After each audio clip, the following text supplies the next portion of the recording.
Today, in our preparation for the Series 6 exam, we will be covering the essential rules for traditional individual retirement arrangements, or traditional IRAs.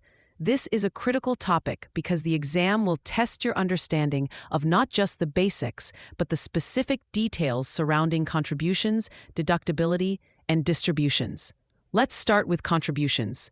For 2024, an individual with earned income can contribute up to $7,000 per year. If they are age 50 or older, they are allowed an additional $1,000 catch-up contribution, bringing their total to $8,000. A common exam trap is to confuse the ability to contribute with the ability to deduct that contribution. Remember, anyone with sufficient earned income can contribute to a traditional IRA. But the deductibility of that contribution depends on their income level and whether they are an active participant in an employer-sponsored retirement plan, like a 401k. This is where the exam gets tricky. If an individual is not covered by a workplace plan, their full contribution is deductible regardless of their income. However, if they are an active participant, their ability to deduct the contribution is phased out based on their modified adjusted gross income. For a single filer in 2024, this phase-out range is between $77,000 and $87,000. A question might give you a client's income and ask you to determine the deductible amount.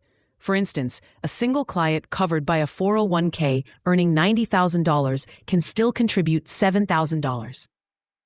But none of it will be tax-deductible. The earnings will still grow tax-deferred, which is the key benefit of the account itself. Now let's discuss distributions. Money inside a traditional IRA grows tax-deferred, meaning you don't pay taxes on the growth each year. Taxes are paid upon withdrawal, and all distributions are taxed as ordinary income. If you take money out before age 59 and a half, you will generally face the 10% early withdrawal penalty on top of the ordinary income tax. The exam loves to test the exceptions to this penalty. To remember the most common ones, use the acronym HIMDED. That's HIMDEAD. H is for first-time homebuyer expenses up to $10,000.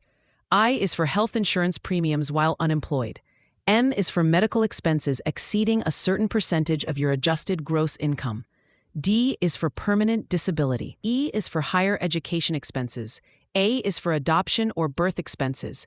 And the final D is for death, where the beneficiary takes the withdrawal. Finally, you cannot keep the money in a traditional IRA forever. The government wants its tax revenue. Under the Secure 2.0 Act, you must begin taking required minimum distributions, or RMDs, starting at age 73. The exam will expect you to know this current age, not the older ages of 70 and a half or 72. Failing to take the correct RMD amount results in a significant penalty.